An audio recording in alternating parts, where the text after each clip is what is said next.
Élu, tu es venu ici peut être par curiosité ou peut être parce que quelque chose en toi s'est ému à la simple mention du mot empathique. Et si c'est le cas, sache ceci. Nous ne nous réunissons pas simplement pour parler de sensibilité ou de sentimentalité. Non. Nous sommes rassemblés ici pour invoquer les anciens schémas qui se tapissent sous ce que l'esprit moderne appelle naïvement des sentiments. Quand je parle de l'empathique, je ne parle pas d'une âme douce, qui ressent simplement ce que les autres ressentent. Je parle d'un conduit psychique, d'un paratonnerre à travers lequel l'inconscient du monde se déverse. Et ce n'est pas toujours une bénédiction. L'empathique, dans sa forme la plus popularisée, est célébrée.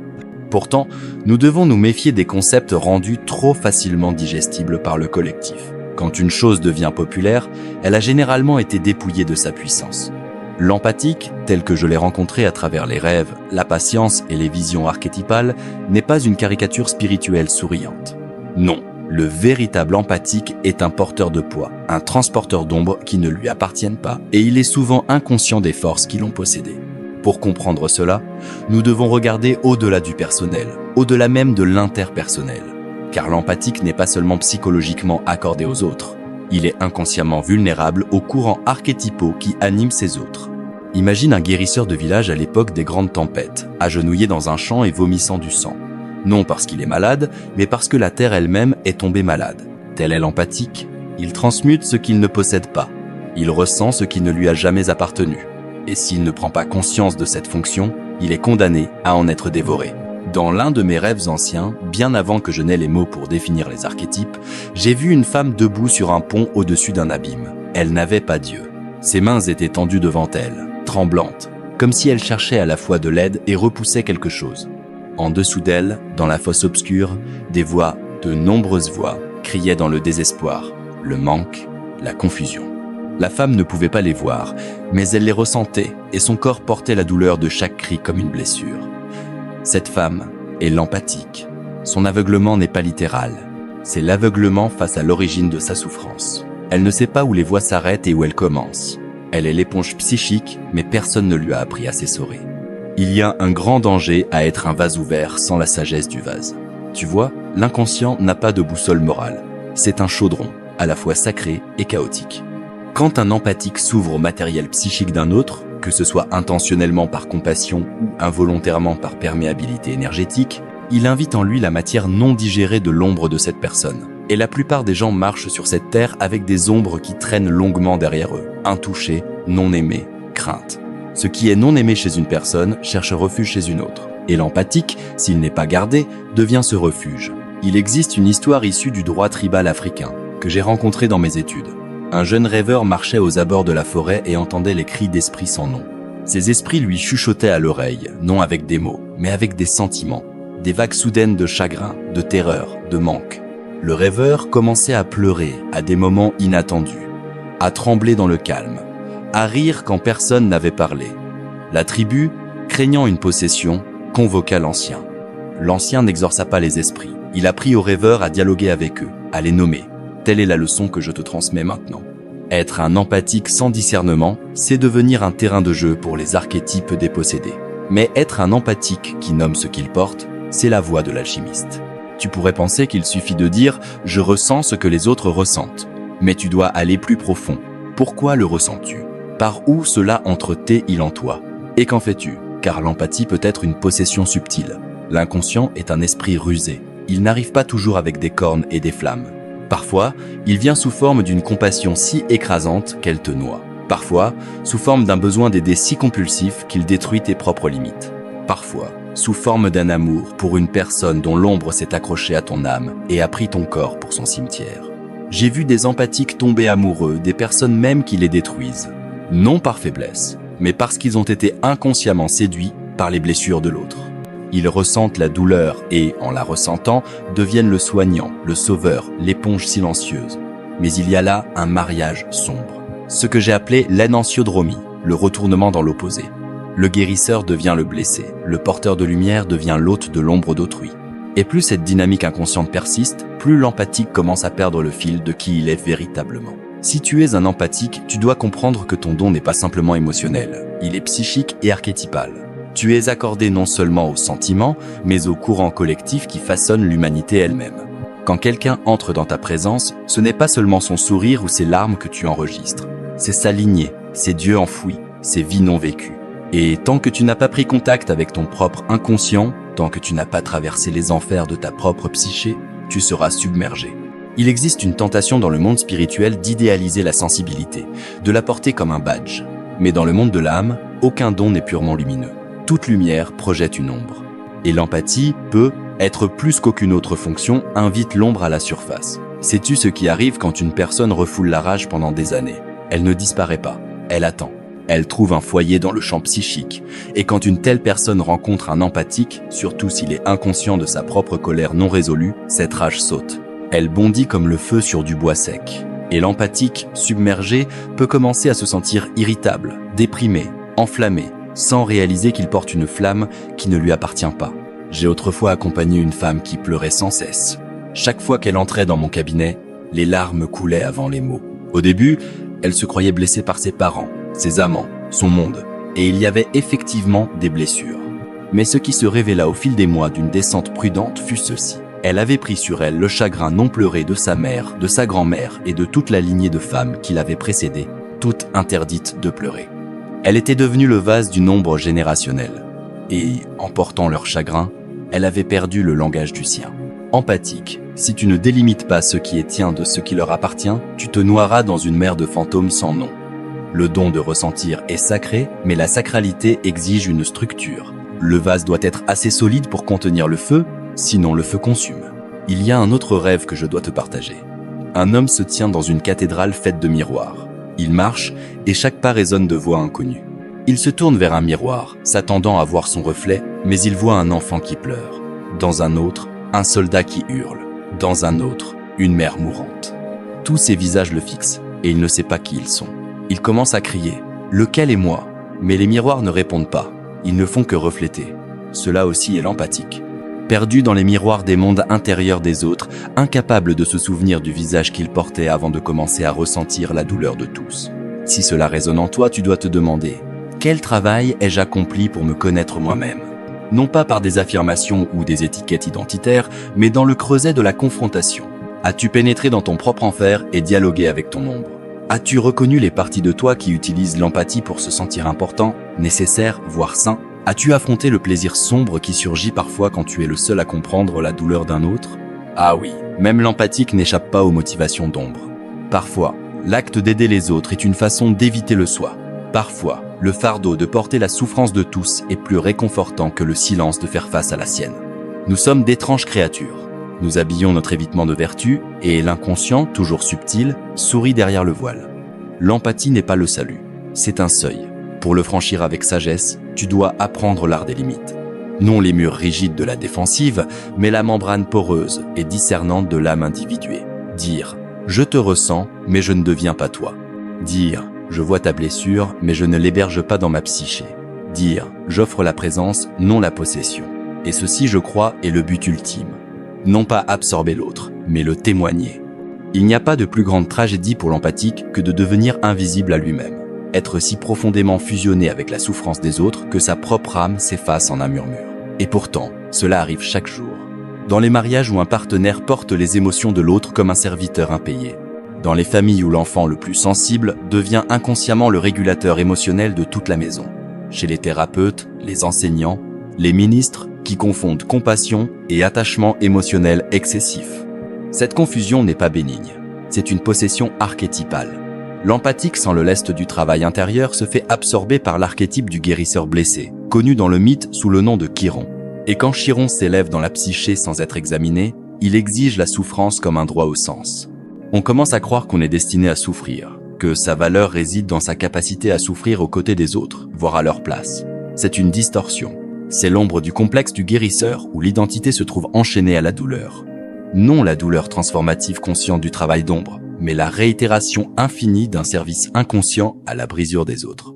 L'empathique perd son autonomie non par bonté, mais parce que l'archétype a pris les rênes.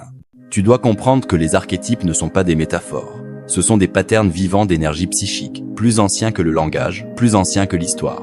Quand tu te sens attiré à aider, quand tu te sens épuisé après être entré dans une pièce, quand tu te sens exalté d'être nécessaire, fais une pause. Ces sentiments ne sont pas simplement tiens. Ils peuvent être les voix de forces invisibles agissant à travers toi. L'archétype du sauveur, du martyr, de la mère, voire du séducteur. Tout cela peuvent s'infiltrer dans l'empathique inconscient et l'animer comme une marionnette sur des fils spirituels.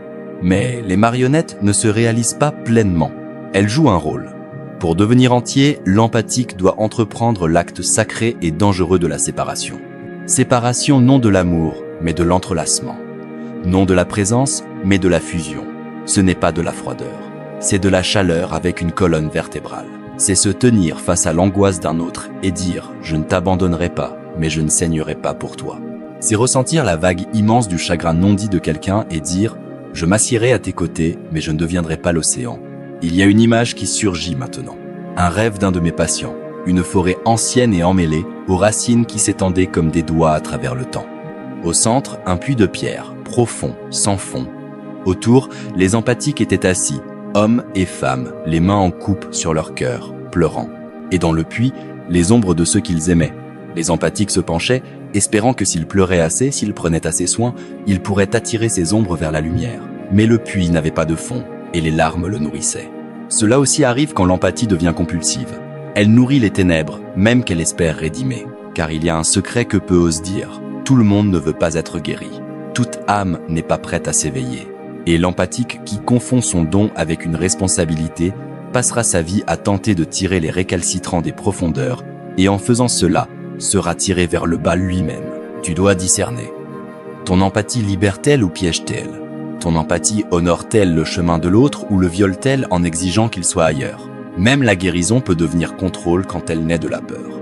Il y a des parents dont l'empathie envers leurs enfants devient étouffement, des amants dont la sensibilité devient manipulation, des amis dont la compassion masque un besoin d'être irremplaçable. Tout cela est le côté ombre de l'empathie, où le soin devient monnaie et le ressenti devient pouvoir. Tu pourrais reculer devant cela. Pas moi, dis-tu. Mais si tu es véritablement empathique, tu dois tourner ce ressenti vers l'intérieur. Demande-toi, où mon don est-il devenu un masque? Où confonds-je connexion et obligation? Où me suis-je rendu essentiel aux autres pour éviter d'être seul avec moi-même? Ce n'est pas un jugement, c'est le chemin de l'intégration. Car la véritable empathie n'est pas de prendre sur soi la douleur de l'autre, c'est de la témoigner sans perdre son centre. C'est l'art de se tenir dans le feu de la souffrance d'un autre et de rester imbrûlé. Non par détachement, mais par un enracinement profond dans le soi. Et qu'est-ce que ce soi? C'est la totalité de qui tu es. Non seulement tes sentiments, non seulement ta lumière, mais ton ombre, ton instinct, ton histoire, ton avenir. Le soi n'est pas une idée. C'est le centre vivant de la psyché autour duquel les archétypes orbitent comme des planètes. Quand l'empathique trouve ce centre, il cesse d'être poreux. Il devient ancré. Et de cet ancrage coule une véritable compassion. Non comme sacrifice, mais comme force. Mais ce chemin n'est pas facile. Il exige la descente. L'empathique doit descendre dans les enfers de sa propre psyché. Il doit rencontrer les parties de lui-même qui aiment être nécessaires, qui craignent tellement l'abandon qu'elles fusionnent avec les autres pour rester en sécurité, qui confondent intimité et engloutissement. Ce ne sont pas des défauts, ce sont des stratégies de survie nées de blessures profondes, souvent de l'enfance où la sensibilité était punie ou exploitée. J'ai travaillé avec des patients dont l'empathie provenait du trauma, un enfant qui apprenait à lire l'humeur de son père pour éviter sa colère. Un garçon qui devenait hyper attentif à la dépression de sa mère pour la tirer du désespoir par une blague ou un câlin. Ces enfants sont devenus empathiques non par grâce spirituelle, mais par nécessité. Et cette nécessité a gravé en eux une hypervigilance qu'ils ont plus tard appelée un don. Mais un don qui pousse de la peur doit être purifié. Tu dois te demander, qui étais-je avant que le monde ne m'ordonne de ressentir pour les autres d'abord? Quelle partie de moi croit encore que l'amour doit faire mal? Que se passerait-il si je cessais d'absorber la douleur autour de moi? Qui serais-je? Et serais-je encore aimé? Ce ne sont pas des questions académiques, ce sont des seuils initiatiques. Et c'est ici que l'empathique rencontre son véritable test. Ressentir et rester entier. Ouvrir le cœur et garder la colonne. Aimer sans saigner. Aider sans se vider. Voir la souffrance du monde et ne pas s'y définir. Ce n'est pas du détachement, c'est de la maîtrise. Permets-moi de partager une dernière image pour l'instant, bien que beaucoup d'autres surgissent tandis que nous parlons. Une femme se tient devant un feu. Dans ses mains, un bol. Autour d'elle, une tempête fait rage. Voix qui hurlent, vent qui mugissent, vision de douleur et d'injustice tourbillonnant dans le ciel. Mais elle ne tremble pas. Elle baisse le bol vers la terre. Dedans, ses propres larmes. Elle s'agenouille. Elle murmure non à la tempête. mais à elle-même. Je te ressens, mais je ne suis pas toi. Et à cet instant, la tempête commence à s'apaiser, non parce qu'elle l'a absorbée, mais parce qu'elle a cessé de résister à sa propre souveraineté. Tel est le véritable empathique. Non l'éponge, mais le vase. Non le martyr, mais le mystique. Non le sauveur, mais le miroir. Plus nous voyageons profondément dans le paysage archétypal de l'empathique, plus nous sommes attirés dans le royaume des rêves. Car c'est là que la vérité de son don commence à se déployer sans la censure de l'ego. Le monde des rêves ne flatte pas. Il n'embellit pas l'empathie comme le fait la culture. Il la montre dans sa forme primordiale, brute, symbolique, alchimique. J'ai autrefois accompagné un jeune homme, tendre et brillant, qui s'identifiait comme empathique. Il entrait dans une pièce et ressentait un poids invisible peser sur sa poitrine. Il ne pouvait pas se reposer quand les autres souffraient. Mais il était épuisé, comme si son âme se dissolvait dans l'histoire de tous les autres. Il est venu me voir non pour de l'insight, mais parce qu'il craignait de disparaître. Il m'a apporté un rêve. Dans le rêve, il se tenait à l'entrée d'une grotte. À l'intérieur, des cris résonnaient. Des visages de personnes qu'il avait aimées et perdues flottaient dans l'obscurité, chacun appelant son nom. Un enfant s'accrochait à sa jambe. Un homme saignait à ses pieds. Une femme tendait la main, la peau comme de la cendre. Il essayait de fuir, mais se retrouvait cloué sur place. Et alors, du fond de la grotte, vint une voix. Non un cri, mais un murmure. « Tu en as fait ton temple. Tu en as fait ton temple. » Cette phrase, lui ai-je dit, n'était pas une métaphore. C'était un diagnostic de l'inconscient. Il avait bâti une église psychique de douleur. Il avait confondu souffrance et sens. Dans son désir d'apaiser le monde, il s'était transformé en sanctuaire pour chaque voix perdue. Mais l'âme ne peut pas prospérer dans un temple fait de fantômes. Les rêves nous montrent souvent ce que nous n'osons pas voir éveillé. Et pour l'empathique, ils révèlent les contrats cachés que nous passons avec la douleur. Si je souffre avec eux, ils se sentiront moins seuls. Si j'absorbe leur rage, ils n'exploseront pas. Si je disparais, ils auront enfin la place de respirer. Mais l'inconscient ne récompense pas le martyr. Il appelle à l'équilibre, à la vérité, à la confrontation du soi. Et ainsi, l'empathique, s'il le veut, doit reprendre ce qu'il a donné, non pour devenir égoïste, mais pour devenir souverain. C'est ici que le chemin de l'individuation appelle. L'individuation est le processus par lequel une personne devient qui elle est véritablement. Non un masque, non un reflet, non une somme de traumas ou de projections, mais un être entier. Et pour l'empathique, l'individuation commence par une confrontation, non avec les autres, mais avec les parties d'elle-même qu'elle a exilées au profit de ressentir pour tous les autres. Il doit descendre dans ses propres grottes. Il doit demander « Que ma colère essaie-t-elle de m'enseigner ? Que cache mon chagrin ? Quelle partie de moi est devenue accro à être le blessé ? Et plus courageusement encore, quelle partie de moi est devenue accro à secourir le blessé chez les autres ? Ce n'est pas un travail confortable. Il brise les illusions. Il dépouille l'empathique de son identité noble et révèle les blessures sous le guérisseur des blessures. Il lui demande d'arrêter de saigner sur des autels qui n'étaient jamais censés le porter. Et il exige le pas terrifiant de laisser les autres ressentir leur propre douleur. Soyons clairs, l'empathie consciente est sainte, mais inconsciente, elle est contamination. C'est l'effondrement des limites énergétiques. C'est l'inondation du soi par des résidus archétypaux qui ne lui appartiennent pas. Et ces résidus courent souvent plus profondément que nous ne le réalisons. Chez de nombreux empathiques, nous trouvons un entrelacement ancestral, une sensibilité transmise comme un héritage, autrefois peu, être sacré, aujourd'hui alourdi. Une femme dont l'arrière-grand-mère servait de médium au village peut, sans comprendre pourquoi, se sentir submergée dans les foules modernes. Un homme dont les ancêtres furent brûlés pour sorcellerie peut porter une culpabilité inconsciente autour de son don de perception, l'enfouissant sous une hyper-émotivité plutôt que de le manier comme une compétence. L'empathie est alors parfois porteuse d'un chagrin ancestral, un long écho de souffrance non résolue cherchant une voie chez un descendant sensible. Et tant que ce descendant ne s'éveille pas, tant qu'il ne choisit pas de ressentir avec conscience, il devient un nouveau vase de répétition inconsciente. Les rêves de ces personnes révèlent souvent des symboles archétypaux dans leurs formes les plus puissantes. Des serpents s'enroulant autour du cœur, des océans engloutissant de petits enfants, des maisons ancestrales brûlant tandis que le rêveur pleure sans eau pour éteindre les flammes. Ce ne sont pas simplement des symboles personnels. C'est le langage de la psyché profonde qui avertit « Tu es trop plein de ce qui ne t'appartient pas ». Je me souviens d'une autre patiente, une artiste profondément accordée à la beauté, à la douleur, au rythme. Elle apportait un rêve récurrent. Elle marchait dans un vieux musée. À l'intérieur se trouvaient des sculptures des personnes qu'elle avait connues, parents, amants, amis. Mais chaque sculpture portait une petite plaque, ne pas toucher, propriété des morts. Et pourtant, elle les touchait quand même. et chaque fois, elle saignait. Ce rêve, lui ai-je dit, n'était pas une punition, c'était une instruction. Son empathie était devenue nécromancie, une atteinte constante vers le passé, vers une douleur qui appartenait à un autre temps, à une autre âme. Elle n'avait pas besoin de moins ressentir, mais de plus de discernement. Certaines souffrances sont sacrées à témoigner, mais certaines sont destinées à être enterrées. Les empathiques, quand ils sont inconscients, deviennent fossoyeurs des cadavres abandonnés du collectif.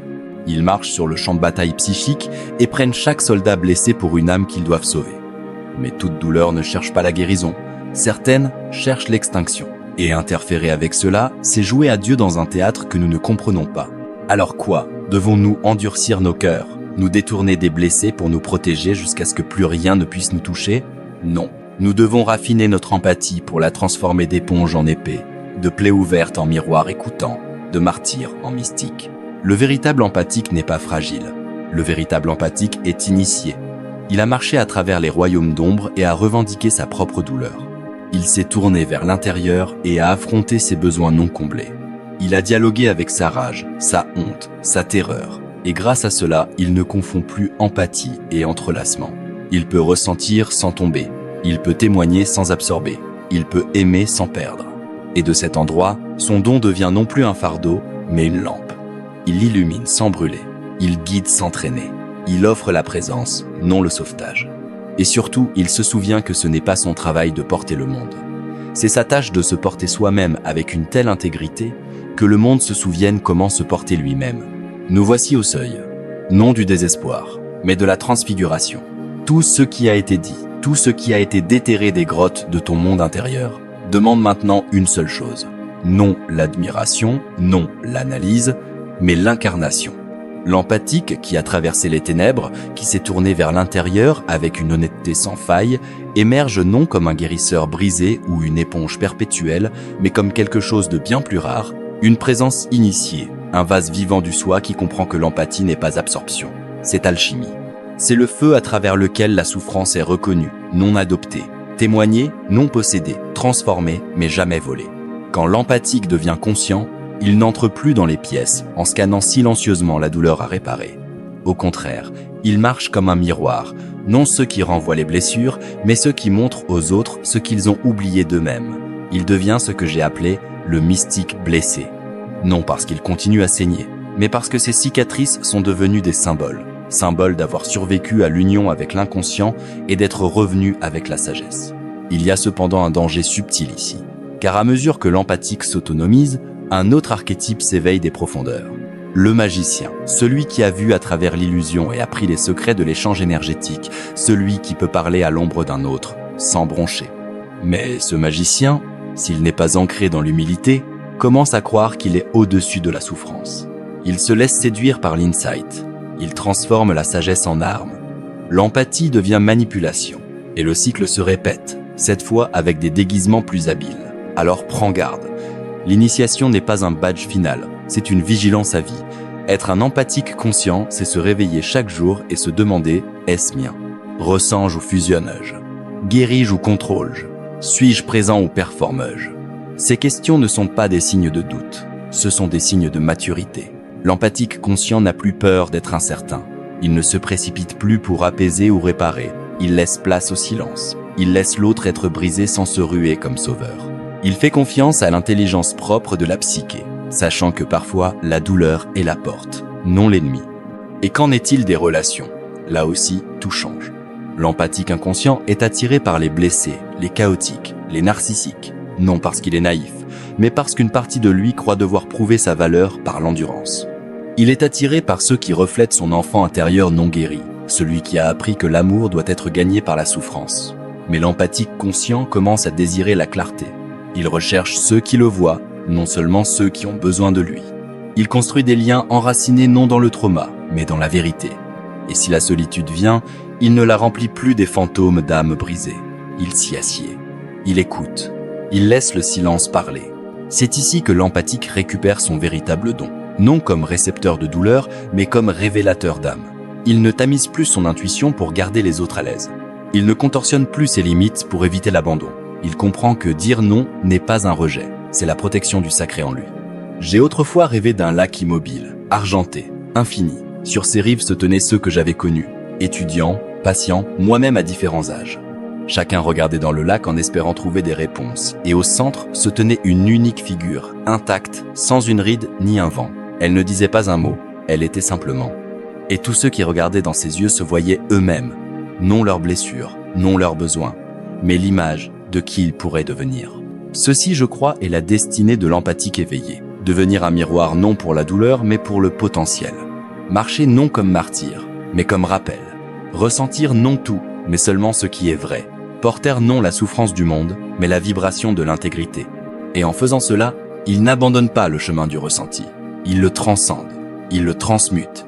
Il devient ce vers quoi l'alchimie a toujours pointé. L'union des opposés, le cœur et la colonne, la paume ouverte et la racine ancrée, le guérisseur et l'humain. Donc, si tu te reconnais dans ces mots, si tu as reconnu dans tes propres rêves les symboles du don excessif, de la faim émotionnelle, de l'épuisement sacré, alors je te dis ceci non comme condamnation, mais comme invitation. Recule des ombres qui ne t'appartiennent pas, tourne-toi vers l'intérieur, affronte le silence que tu as fui, parle aux parties de toi qui fusionnent pour survivre. Honore-les, remercie-les, puis libère-les. Tu n'es pas une éponge, tu n'es pas un sacrifice, tu n'es pas brisé pour le confort des autres. Tu es un seuil vivant, un lieu où l'énergie devient sens, un lieu où la douleur est rencontrée, non avalée, un lieu où l'empathie devient sagesse. Et si tu peux tenir ce feu subtil, cette clarté délicate, alors tu non seulement survivras à ta sensibilité, tu la sanctifieras. Tu marcheras parmi les fantômes du monde sans plus être hanté. Tu témoigneras la douleur sans accomplir de pénitence. Tu ressentiras sans tomber. Et surtout, tu reviendras à toi-même non comme un sauveteur, mais comme une âme.